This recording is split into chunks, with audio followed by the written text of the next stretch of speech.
अस्सलाम वालेकुम। आज की वीडियो में हम लोग फॉर लूप के बारे में बात करेंगे कि पाइथन में हम लोग फॉर लूप कैसे यूज़ कर सकते हैं और इसको लिखने का क्या तरीक़ाकार होता है। तो एक एग्जांपल से इस चीज़ को समझते हैं। सबसे पहले हमारे पास एग्जांपल लिखी हुई है फॉर नेम इन, और पूरी एक लिस्ट हम लोग ने आगे डिस्क्राइब की हुई है, ठीक है। अच्छा, अब कैसे वर्क करता है देखते हैं। सबसे पहले हमारे पास लूप का नाम आ गया। क्या नाम है? फॉर। सही है, तो पाइथन को पता है कि फॉर का मतलब क्या होता है, ठीक है। उसके बाद आइटरेशन वेरिएबल हम लोग ने कहा है। ये क्या होता है? जैसे कि हम लोग कोई भी वेरिएबल इनिशिएट करवाते थे, जैसे लिखते थे is equal to 5, B is equal to something, कोई भी नाम होता था जैसे मेरा नाम। तो जब भी पाइथन में हम लोग काम करते हैं या फॉर लूप इनिशिएट करवाते हैं, तो फॉर लूप के नाम के बाद सीधा हम लोग वेरिएबल का नाम आगे डिक्लेयर कर देते हैं। कुछ भी नाम रख सकते हैं, जैसे कि यहाँ पे नेम लिखा हुआ है, क्योंकि आगे हम लोग ने बात किस चीज़ की हुई है? नामों की बात की हुई है। इस वजह से हम लोग ने वेरिएबल आइटरेशन वेरिएबल का नाम क्या रखा? नेम रखा, ठीक है। अब नेम के बाद इन लिखना एक फ़र्ज़ है, मतलब वाजिब है, इसको लिखना ज़रूरी है। यानी कि अब उसके बाद आइटरेशन वेरिएबल के बाद हम लोग बताएंगे कि आइटरेशन करनी तो करनी किसकी है, ठीक है। एक लिमिट बता देंगे यहाँ पे। इनके बाद एक लिमिट हम लोग यहाँ पे डिस्क्राइब कर देंगे फॉर लूप की, कि फॉर लूप कितना चलना चाहिए। ऐसा तो नहीं है कि चलना स्टार्ट हुआ तो इन्फिनिटी तक चलता जाएगा। अगर आप उसकी कोई लिमिट नहीं दोगे तो ये इन्फिनिटी तक भी चलता जाएगा। लेकिन हम लोग फॉर लूप चलाने का मकसद ये होता है कि कोई ये लूप में काम करता रहे आपस में, मतलब वही लूप चलता रहे बार बार। लूप का मतलब क्या हुआ? एक चीज़ स्टार्ट हुई है तो वो चल ही रही है। जैसे कि एक सर्कल है, ये चली, अगर यहाँ से मैं कहता हूँ इस पॉइंट से स्टार्ट हुआ है तो ये चलना शुरू होगा, इस पॉइंट पे आएगा, फिर वापस इस पॉइंट पे आएगा, लेकिन ये चलता ही रहेगा, एक लूप में चलता रहेगा। सही है, तो फॉर लूप का मतलब ये हुआ। तो हमने एक आइटरेशन वेरिएबल एक डिक्लेयर कर दिया, फिर उसके बाद हम लोग ने आइटरेशन बता दी कि करनी किसकी है, कितनी हद तक करनी, किस लिमिट तक करनी, ठीक है। आगे एक लिमिट हम लोग ने डिस्क्राइब कर दी। अच्छा, अब फॉर लूप के बाद हम लोग ने उसकी एक बॉडी बना दी कि फॉर लूप स्टार्ट तो हुआ है, लेकिन किस लिए चल रहा है, मतलब क्या हो रहा है उस फॉर लूप में। तो वो ये नीचे उसकी जो बॉडी होती है वो ये चीज़ बताएगी, ठीक है। मतलब फॉर लूप में क्या काम हो रहा है। अब फॉर लूप हमने चला दिया, कितना चलेगा, क्या चलेगा, ये तो हम लोग ने ऊपर डिस्क्राइब कर दिया। उसके अंदर काम क्या हो रहा है वो ये चीज़ बताएगी, ये लाइन बताएगी। और ये देखें, इंडेंट आपको नज़र आ रहा है, एक स्पेस नज़र आ रहा है, यानी कि ये डायरेक्ट इसके नीचे एग्जैक्टली नहीं है। फॉर लूप का एक इंडेंट होता है।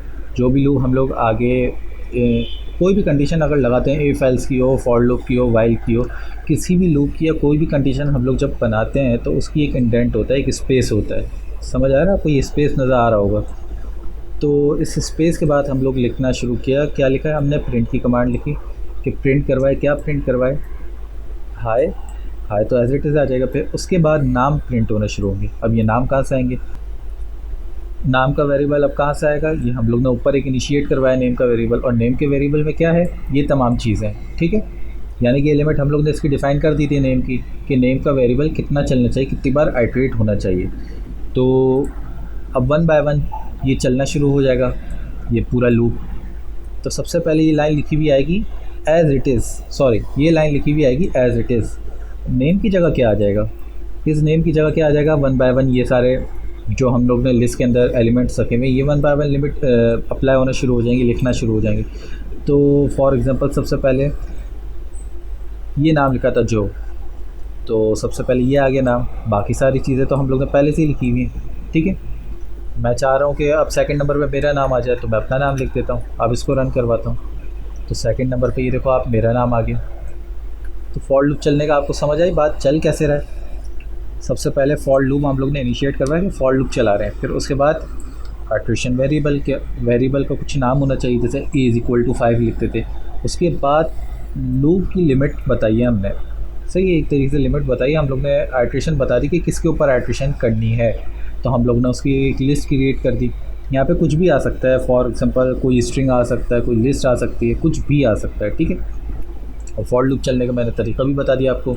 वन बाय वन चलता रहेगा, तब तक चलता रहेगा, यहाँ से शुरू होके ये चलता रहेगा हर आइटम के लिए, और यहाँ पे आके ये रुक जाएगा, ठीक है। इस लिमिट, ये इसकी लिमिट है, पेरिस इसकी लिमिट है, इसके बाद कुछ भी नहीं होगा क्योंकि उसके बाद हमने कुछ लिखा ही नहीं है। ठीक है, अगली एग्जांपल यहाँ पे चले, कोई एग्जांपल तो नहीं है। हाँ, एक और एग्जांपल पे चलते हैं। अब हम लोग बात करेंगे फॉर लूप, लेकिन स्ट्रिंग की ज़बान में। स्ट्रिंग आगे इनिशिएट करवा देंगे यहाँ पे। पहले हम लोग ने यहाँ पे एक लिस्ट लिखी थी, सही है, पहले यहाँ पे एक लिस्ट लिखी हुई थी। अब हम लोग ने यहाँ पे एक स्ट्रिंग रख दिया, ठीक है। और सेम काम वही किया कि हम लोग ने यहाँ पे एक लूप वेरिएबल हम लोग ने, आइट्रेशन वेरिएबल हम लोग ने यहाँ पे इनिशिएट करवा दिया, ठीक है। अब इसको प्रिंट करवाना शुरू किया, तो प्रिंट कैसे होगा, जैसे वहाँ पे लिस्ट की एक एक आइटम के लिए, जैसे यहाँ पे लिस्ट की तमाम एक एक आइटम के लिए वो चलना शुरू हुआ था फॉर लूप, यहाँ पे स्ट्रिंग की एक एक आइटम के लिए ये चलना शुरू हो जाएगा, ठीक है। जैसे जी के लिए अलग, ओ के लिए अलग, स्पेस के लिए अलग, फिर पी के लिए अलग, ठीक है। इसको रन करवा के देख लेते हैं तो कैसे चलना शुरू हुआ। ये पहले जी के लिए चला, फिर ओ के लिए चला, फिर स्पेस के लिए चला, स्पेस भी आ गया, फिर एस के लिए चला, एस के लिए चल गया, फिर पी के लिए चला, फिर पी के लिए चला, ओ के लिए चला, ओ के लिए चला। इस तरीके से पूरी पूरी स्ट्रिंग के लिए चला। स्ट्रिंग के हर एक इंडिविजुअल एलिमेंट के लिए ये अलग अलग चला, जिस तरीके से यहाँ पे लिस्ट की अलग अलग आइटम के लिए ये 1 बाय 1 चला था, ठीक है। ये पूरी एक लिस्ट है, ये पूरी एक स्ट्रिंग है, सही। अब उसके बाद एक MCQ है, S is equal to Python rocks. एक वेरिएबल हम लोग ने डिक्लेयर करवा दिया, S is equal to Python rocks, इसके अंदर एक स्ट्रिंग सेव है, ठीक है। हम कह रहे हैं कि आइट्रेशन वेरिएबल हम लोग ने इनिशिएट करवाया, फिर उसकी लिमिट क्या रखी, एस क्या है, ये पाइथन रॉक्स है, उसके अंदर यही सेव है ना। फिर हमने कहा कि हेलो, यहाँ सवाल में क्या लिखा हुआ है, हेलो कितनी दफ़ा प्रिंट होगा, कितनी दफ़ा प्रिंट होगा। तो लिमिट क्या रखी, एस लिमिट रखी है, और एस की वैल्यू क्या है, पाइथन रॉक्स। तो यानी कि इसको गिनना शुरू करेंगे, 1 2 3 4 5 6 स्पेस 7 8 9 10 11 12, तो 12 बार ये चलेगा। तो हम लोग ने इसका आंसर क्या लिख दिया, 12 लिख दिया। क्यों, एस यहाँ पे लिखा था, एस मैंने आपको क्या था, इनके बाद जो भी चीज़ लिखी होगी वो एक लिमिट होगी कि फॉर लूप कितनी दफ़ा चलेगा, कहाँ तक चलेगा, किस हद तक चलेगा। तो एस क्या थी, लिमिट थी। और एस असल में क्या चीज़ है, एस असल में ये चीज़ है। तो हर एक अल्फ़ाबेट के लिए ये वाली बॉडी फॉर लूप की चलेगी, ठीक है, यानी कि 12 दफ़ा चलेगी। अच्छा, अब स्लैशिंग की कमांड हमने यूज़ की, जैसे कि हम लोग ने लास्ट वीडियो में देख लिया था कि स्लैशिंग क्या होती है। अब सवाल में क्या लिखा हुआ है कि अब जो कोड है वो कितनी दफ़ा चलेगा। तो स्लैशिंग की कमांड अगर आपको याद हो, लास्ट वीडियो में हमने पढ़ा था, तो उसके अंदर क्या होता था, 3:8। अगर ये लिखा हुआ तो इसका मतलब क्या होता था, 3 4 5 6 7 और 8 इंक्लूड नहीं होता था, सही है। तो यानी कितनी दफ़ा चलेगा, 1 2 3 4 5, यानी कि 5 दफ़ा फॉर लूप चलेगा ये वाला। बाकी सारा कोड तो सेम है जो कि ऊपर देखा, हम लोग ने बस लिमिट चेंज कर दी, इस साइड की एस की लिमिट चेंज कर दी, ठीक है। तो 3 से लेके 8 तक, यानी कि 0 1 2 3, एच से लेके ये चलेगा कहाँ तक, 4 5 6 7 आर तक चलेगा। एच से लेके आर तक फॉर लूप चलेगा, यानी कि 5 दफ़ा चलेगा, ठीक है। ये कैसे किया हमने अभी बराबर में देख लिया था कैसे किया। अब हम लोग लिस्ट पे आ जाते हैं वापस से। हम लोग ने एक लिस्ट इनिशिएट करवा दी, एक वेरिएबल के अंदर हम लोग ने एक लिस्ट सेव करवा दी, ठीक है। ये पूरी लिस्ट है, इसको सेव करवा दिया इस वेरिएबल में। फिर हम लोग ने एक आइट्रेशन वेरिएबल लिया, ठीक है। ये तो ज़रूरी होता है, लूप अगर चलाना है तो कोई ना कोई आइट्रेशन वेरिएबल होता है, सही। फिर उसकी लिमिट डिफाइन कर दी, लिमिट क्या है, फ्रूट्स, और फ्रूट्स क्या है, ये पूरी लिस्ट। अब अगर प्रिंट करवाना शुरू करते हैं तो 1 बाय 1 तमाम एलिमेंट्स प्रिंट होना शुरू हो जाएंगे, ठीक है। चेरी इसकी लिमिट है, चेरी के आगे कुछ भी नहीं होगा कि चेरी पे आके ये लिस्ट ख़त्म हो जाती है, तो ये इसकी लिमिट हो गई, ठीक है। सिंपल, हमने ये प्रिंट क्या करवाया, ए फ्रूट प्रिंट करवाया। ए फ्रूट में क्या था, ए फ्रूट में ये लिमिट थी, और इस वेरिएबल के अंदर क्या है, इस वेरिएबल में ये पूरी लिस्ट है। तो एक्चुअली हम लोग ने ये पूरी लिस्ट ही प्रिंट करवा दी, ठीक है। अच्छा, एक लास्ट एग्जांपल हम लोग और देख लेते हैं। हम लोग ने एक रेंज फंक्शन यूज़ करवाया, ठीक है। आप चाहो ऐसे लिखो, आप चाहो रेंज फंक्शन यूज़ करवाओ, दोनों का मतलब सेम है, ठीक है। इसमें क्या कहा है हमने, ये एक लाइन हम लोग ने इनिशिएट करवाई है, सॉरी इनिशिएट नहीं करवाई, एक लाइन हम लोग ने प्रिंट करवाई है। क्या प्रिंट करवाई है? सिंपल कहा है कि इस स्ट्रिंग को एक दफ़ा प्रिंट कर दे, तो इसने प्रिंट कर दिया एक दफ़ा। अब हम लोग ने फॉर लूप इनिशिएट करवाया, इसको बाद में बात करते हैं, पहले इस आखिरी लाइन की बात कर लेते हैं। इसमें क्या लिखा हुआ है? Now we are outside of the loop. ठीक है भाई, ये तो हमें पता है कि इस इंडेंट से अगर हम लोग बाहर आ जाते हैं तो फॉर लूप की बॉडी से ही बाहर आ गए, और ये जो सेंटेंस है ये फॉर लूप की बॉडी से बाहर है।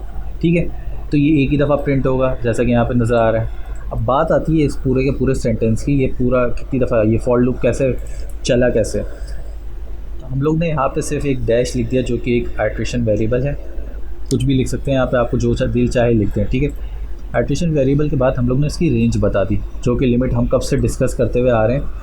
हर अभी ऊपर हम लोग अलग तरीके से रेंज दे रहे थे, अब हम लोग अलग तरीके से रेंज दे रहे हैं। इसके अंदर क्या रेंज, ये रेंज हमने लिखी है 3। सही, एक आर्ग्यूमेंट पास करवा दिया 3 का, तो 3 हमारी रेंज है। अब प्रिंट क्या होना चाहिए, यानी कि फॉर लूप की बॉडी में क्या होना चाहिए, क्या काम क्या हो रहा है। तो हम लोग ना फॉर लूप की बॉडी में ये 2 लाइनें लिखी हुई हैं। सही है, ये 2 लाइन लिखी हुई है, और हमने क्या कहा है कि ये पूरी जो बॉडी है ये 2 लाइन ये कितनी दफ़ा प्रिंट होनी चाहिए? 3 दफ़ा, क्योंकि हम लोग ने उसकी लिमिट दे दी है 3। ठीक है, तो ये कितनी दफ़ा प्रिंट होगी? पहले ये एक प्रिंट होगी लाइन, फिर उसके साथ ये प्रिंट होगी, लूप 1 कंप्लीट हो गया। फिर ये 2 लाइन वापस प्रिंट होगी, लूप 2 कंप्लीट हो गया। फिर ये लाइन वापस प्रिंट होगी दोनों, लूप 3 कंप्लीट हो गया। सही है, अगर आसानी के लिए एक दफ़ा हम लोग लिख देते हैं,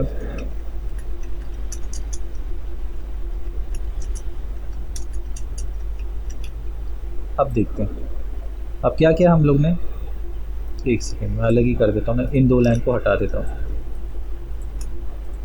अब हम लोग ने क्या किया, अब आपको समझ में आ गया होगा कि क्या काम कैसे हो रहा है। बीच में स्पेस दे दिया मैंने। ठीक है, अब आपको समझ में आ रहा है कि लूप वर्क कैसे किया है। 3 लिखा हुआ है तो 3 दफ़ा प्रिंट हो गया फॉर लूप। ठीक है, समझ आया आपको बात? ये चीज़ मैंने सिर्फ इसलिए की है ताकि ये बीच में स्पेस नज़र आ जाए, ये बीच में आपको स्पेस दिख रहा होगा ना, ये स्पेस आ जाए ताकि आपको पता चल जाए कि पहली दफ़ा जब फॉर लूप चला तो ये लिखा हुआ आया, फिर दूसरी दफ़ा फॉर लूप चला तो ये दोनों लाइन्स प्रिंट हुई, और तीसरी दफ़ा जब फॉर लूप चला तो ये 2 लाइन्स प्रिंट हुई। ठीक है, मैं चाहूँ तो इसकी रेंज 6 कर देता हूँ, तो ये 6 दफ़ा ऐसे प्रिंट हो जाएगा। ठीक है, तो आज की वीडियो को हम लोग यहीं ख़त्म करते हैं। उम्मीद है कि ये वीडियो आपको समझ में आई होगी। 1-2 दफ़ा आप लोग प्रैक्टिस कर लेंगे तो आपको खुद भी समझ में आ जाएगा। ठीक है, वीडियो ख़त्म करते हैं यहाँ पे। कोई कन्फ्यूजन हो तो कमेंट सेक्शन में पूछ लीजिएगा। तब तक के लिए जज़ाकल्लाह, अल्लाह हाफ़िज़।